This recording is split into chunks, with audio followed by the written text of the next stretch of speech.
है all right and welcome to all. आज का ये लेक्चर नंबर 3 रहेगा जिसमें हम चैप्टर नंबर 2 करेंगे। आप कहेंगे लेक्चर नंबर 3 है तो चैप्टर नंबर 2 क्यों? क्योंकि जो पहली वीडियो थी, पहला लेक्चर था, वो सिर्फ इंट्रोडक्शन वीडियो थी जिसमें सभी चैप्टर को बताया गया था कि किस तरह से हम करने वाले हैं। ये पूरी सीरीज है सिर्फ यूपीएससी के लिए और स्टेट पीसीएस के लिए आप पढ़ सकते हैं इसे।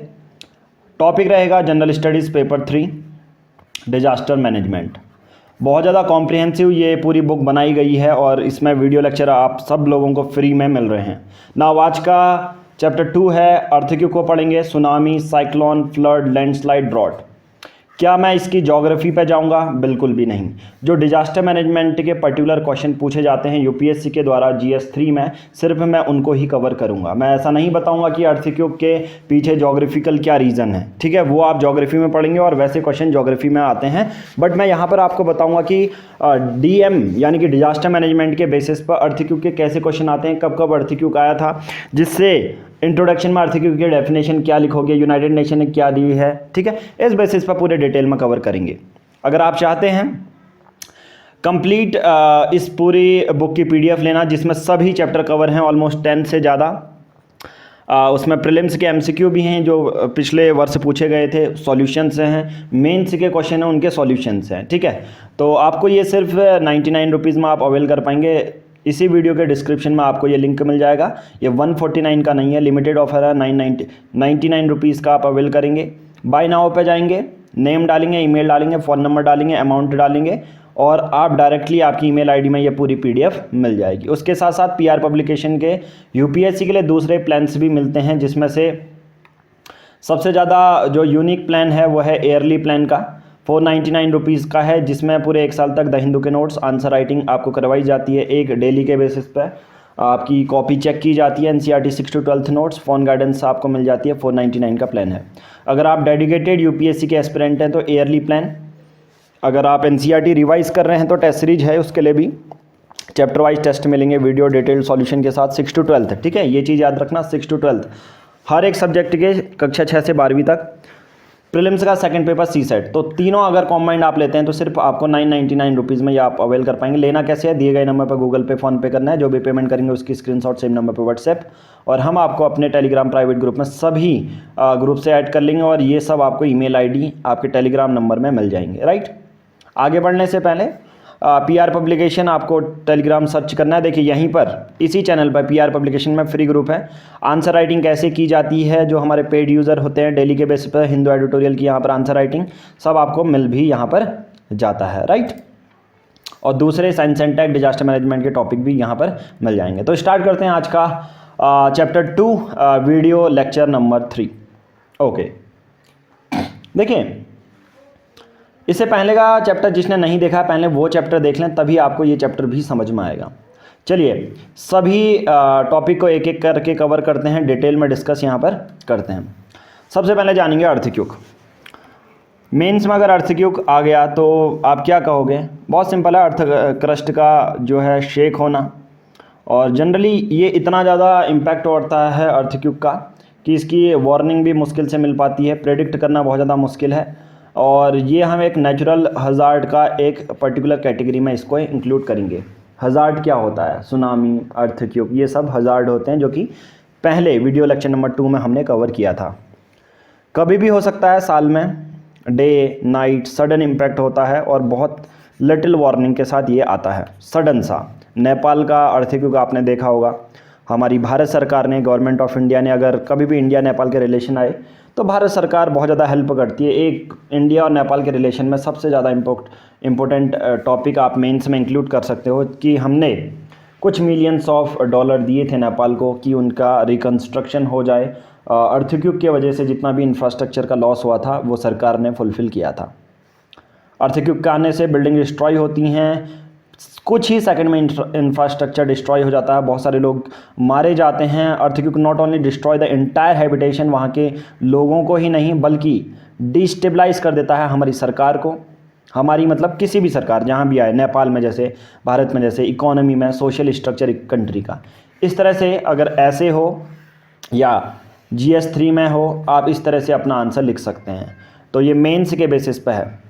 अर्थक्वेक आने के बहुत सारे रीज़न होते हैं। जनरली होता है टेक्टोनिक प्लेट्स। मैं इसकी ज्योग्राफी में नहीं जाऊंगा, बट आप सबको पता है ऑल ओवर हमारे पूरे वर्ल्ड में जो ये कॉन्टिनेंट फैले हैं यही प्लेट्स कहलाती हैं। बस इन्हीं का खिसक जाना, इन्हीं के वजह से अर्थक्वेक आता है।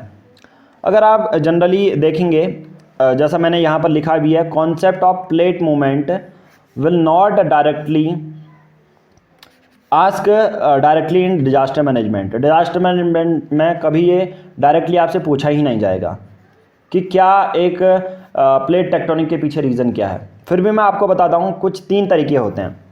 एक होता है डाइवर्जेंट। सपोज एक प्लेट ये है, आपने ज्योग्राफी में पढ़ा होगा, क्लास 11th में है। ये डाइवर्ज हो गई तो यहाँ पर हमारा एक नया सरफेस बन जाएगा, माउंटेन बन जाएगा, और मतलब प्लेट खिसकी तो इस वजह से अर्थक्वेक आ जाएगा। तो पहला डाइवर्जेंट।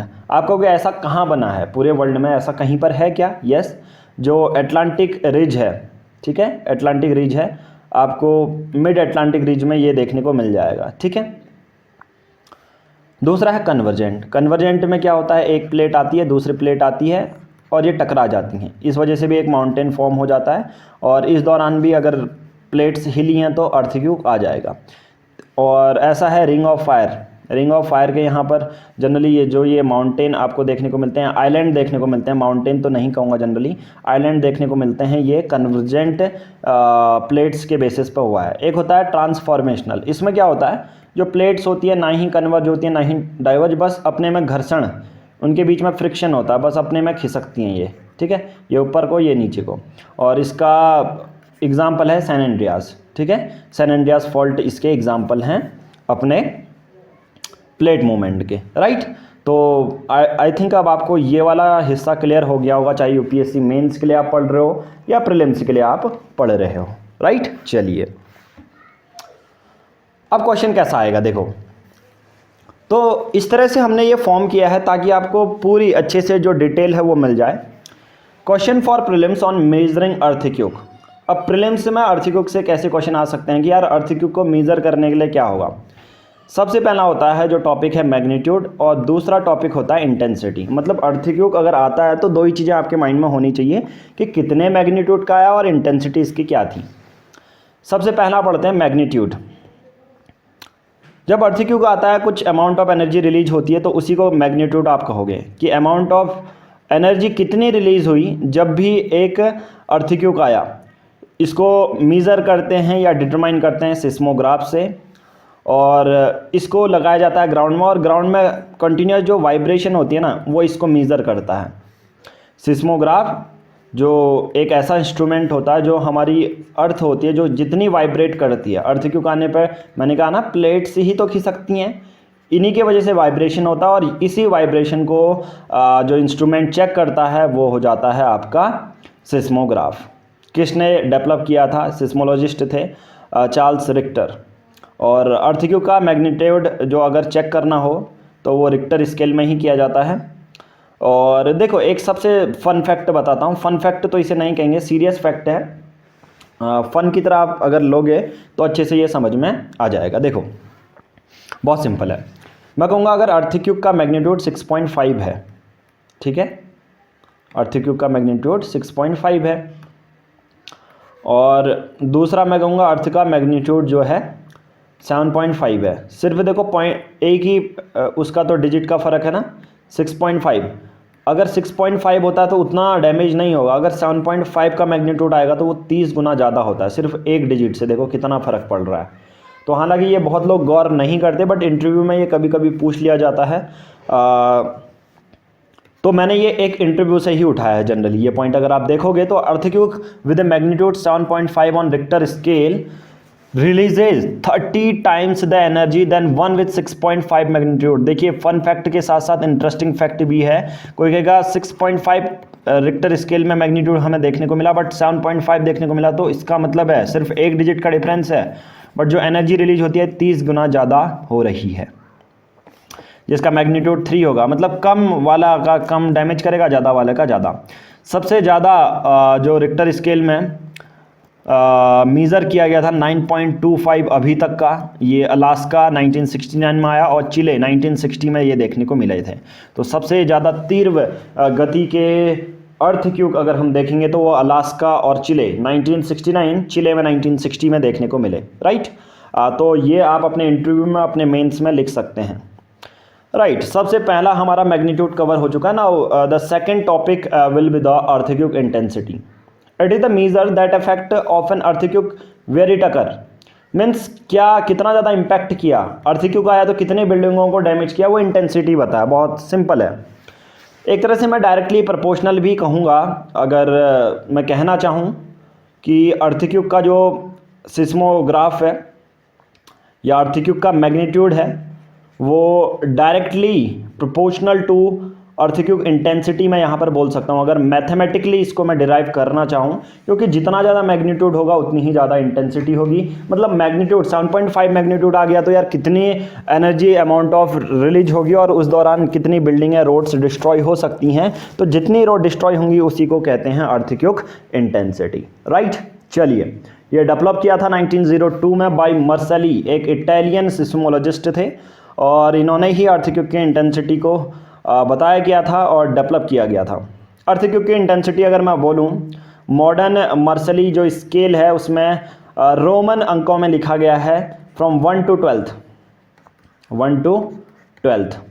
मतलब 12th वाली इंटेंसिटी बहुत ज़्यादा हाई डैमेज होगी। अगर मैं कहूँगा 12th वाली इंटेंसिटी अगर रिकॉर्ड हो रही है तो ये 5 बिल्डिंगों को गिराएगा। अगर 1 वाली होती है तो आधी ही बिल्डिंग वो तोड़ पाएगा। सिंपल सी भाषा में अगर आप समझना चाहो तो, ठीक है। देखो यहाँ पर लिखा भी है जो मैं एक्सप्लेन कर रहा हूँ। With an intensity of 6 and below most of people can feel the shake. सिर्फ ऐसा लगता है कि यार सिर्फ ज़मीन हिली है। And there are cracks on the walls, मुश्किल से दीवालों में क्रैक आएंगे।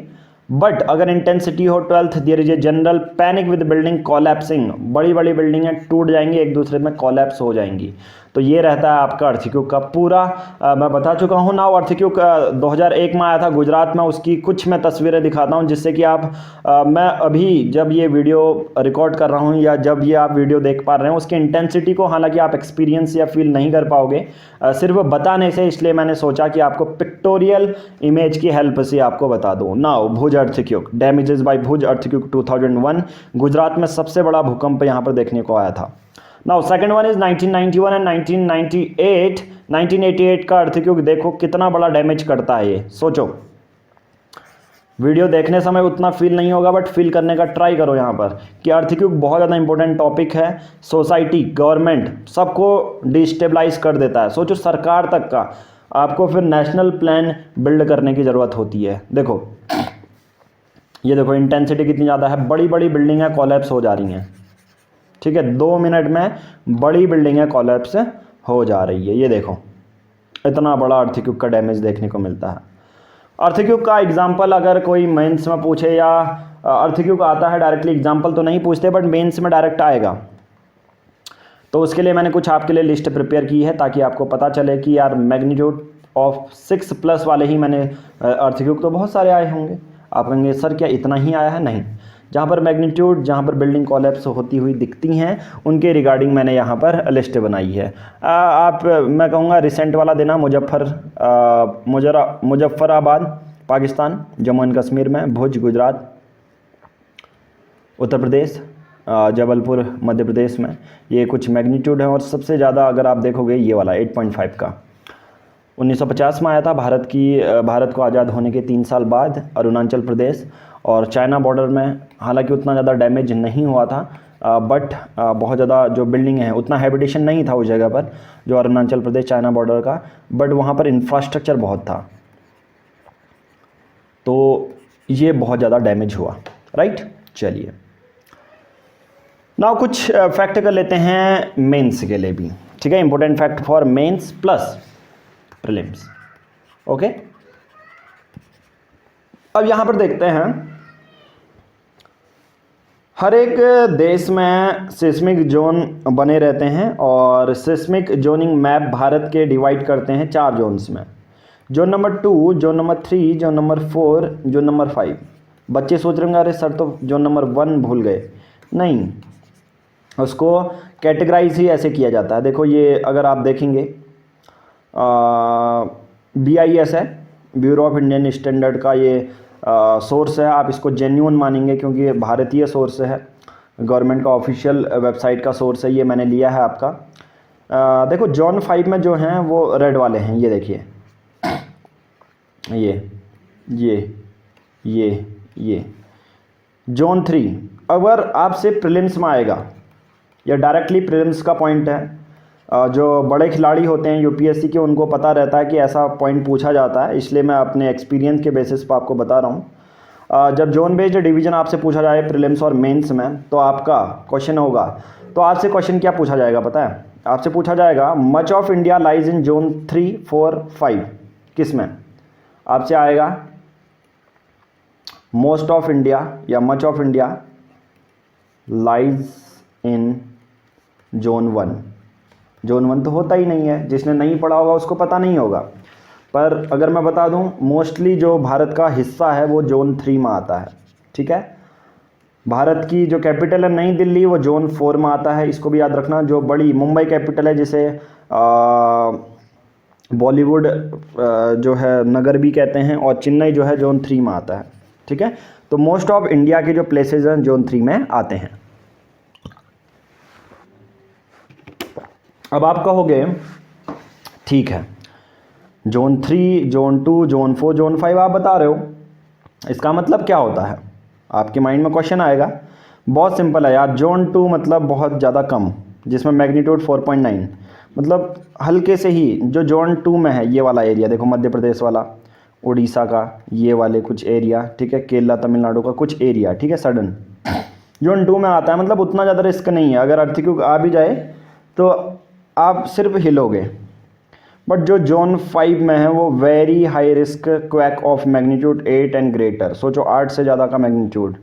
जोन 4, जोन 3 मॉडर्न रिस्क होता है ये, ठीक है। तो ये हमें देखने को मिल जाता है। आई थिंक अब आपका ये भी क्लियर हो गया होगा कि जोन के बेसिस पर कैसे मेज़र किया जाता है। अर्थक्वेक आ जाता है तो अब ये कुछ मेंस के बेसिस पर, हालांकि ये जनरल अवेयरनेस है, बट सोच लो अगर मैं ये करवा रहा हूँ तो मेंस में कितना लिखना जो है इसमें पूछा जाता होगा। सबसे पहले कम्युनिटी प्रिपेयर्डनेस, अगर अर्थक्वेक आता है तो लोगों को पता होना चाहिए ड्रॉप, कवर एंड होल्ड। आपने बचपन में पढ़ा होगा, आप जब सेकंड और थर्ड क्लास में होंगे ना तब आपने ये पॉइंट पढ़ा होगा, बट आपको जानकर ये इंटरेस्टिंग लगेगा कि ये आपको मेंस में लिखने पड़ते हैं, क्योंकि डायरेक्टली पूछा जाता है what are the possible risk reduction measures for an earthquake, right.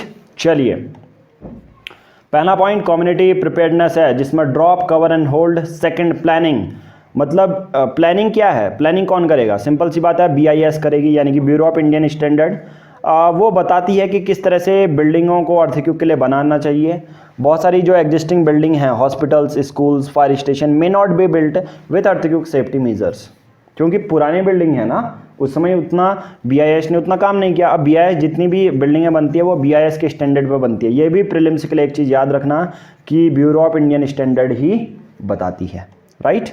Drop, cover and hold क्या है? बहुत सिंपल है, ये देखो, ड्रॉप, टेबल के नीचे छुपो और उसको पकड़े रहो, टेबल के नीचे जाओ, उसको पकड़े रहो। अर्थक्वेक आएगा तो सिंपल सी बात है यार, अगर बिल्डिंग टूट के गिर रही हैं तो आपका टेबल में एक हार्ड सरफेस में, ऐसा नहीं कि प्लास्टिक के नीचे घुस जाओ, ठीक है, मजाक की बात हो गई, बट आप समझ चुके हैं यूपीएससी मेंस कैसे।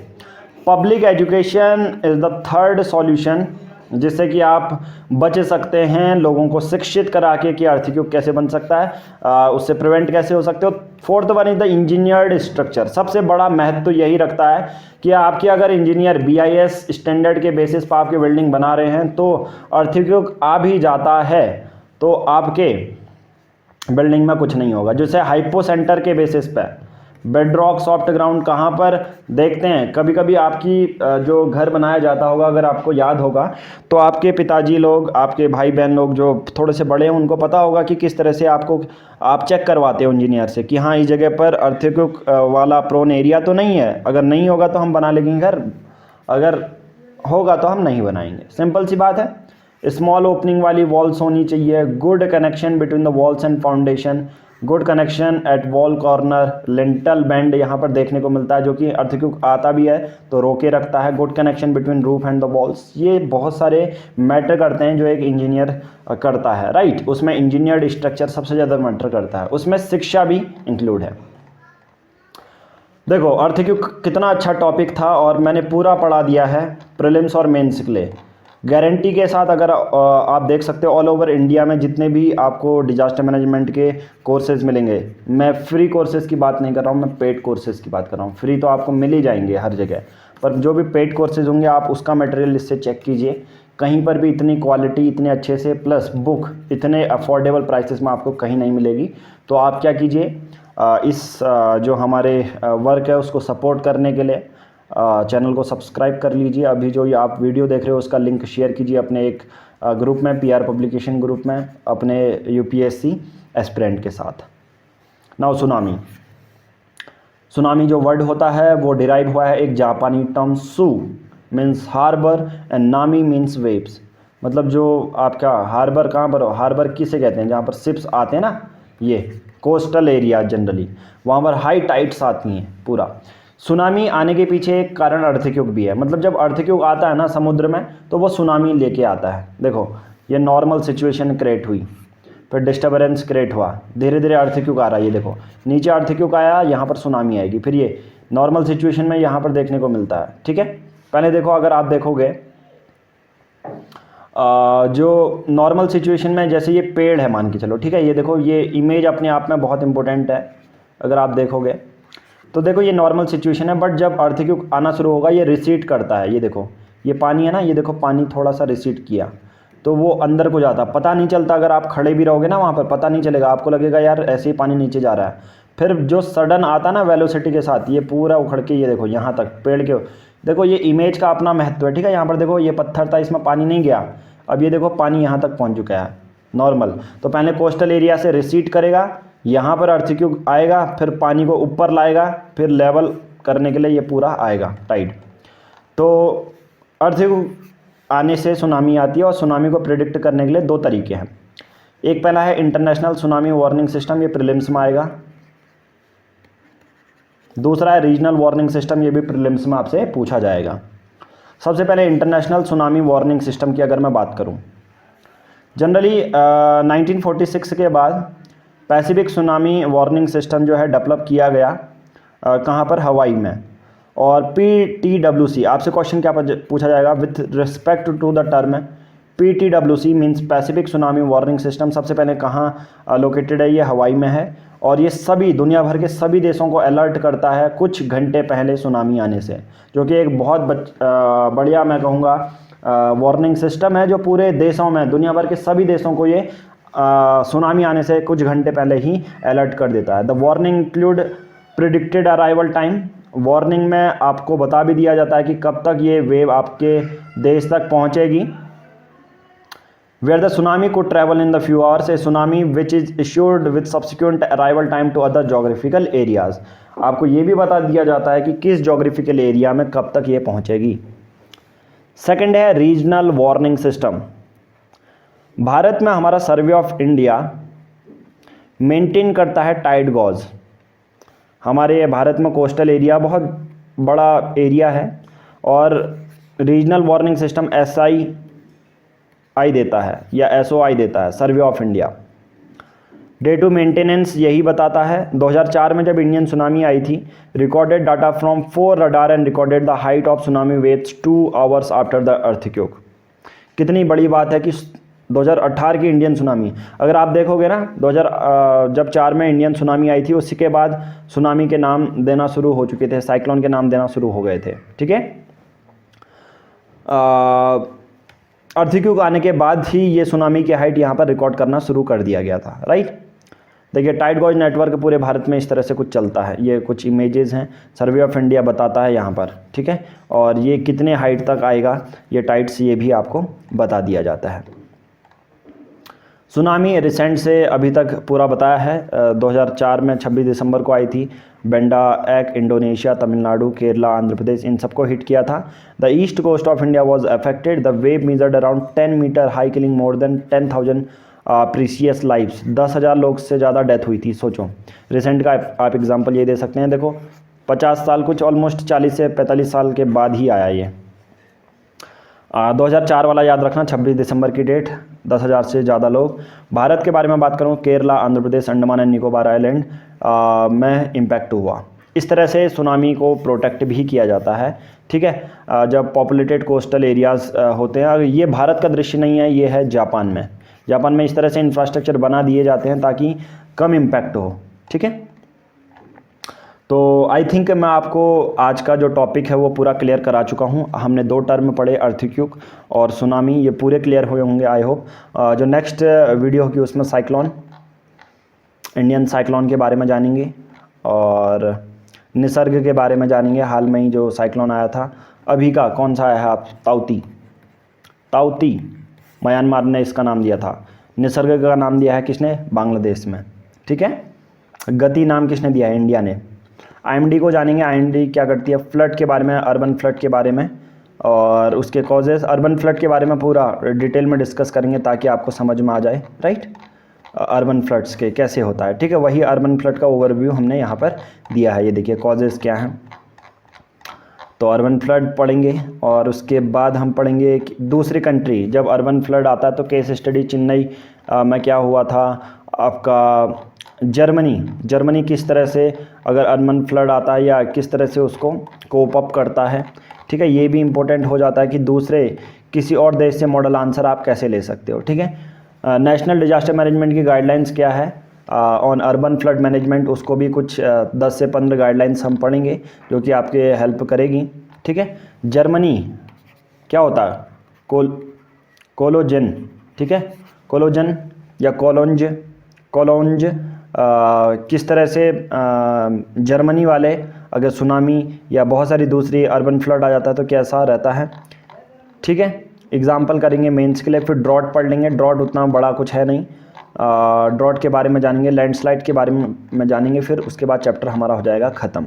फिर सेंडाई फ्रेमवर्क, जो असली यूपीएससी के टॉपिक आते हैं यहाँ से शुरू होंगे, ठीक है। तो चलिए आज की इस वीडियो में इतना ही करेंगे। वीडियो को लाइक कीजिए, कमेंट कीजिए, शेयर कीजिए। Thank you.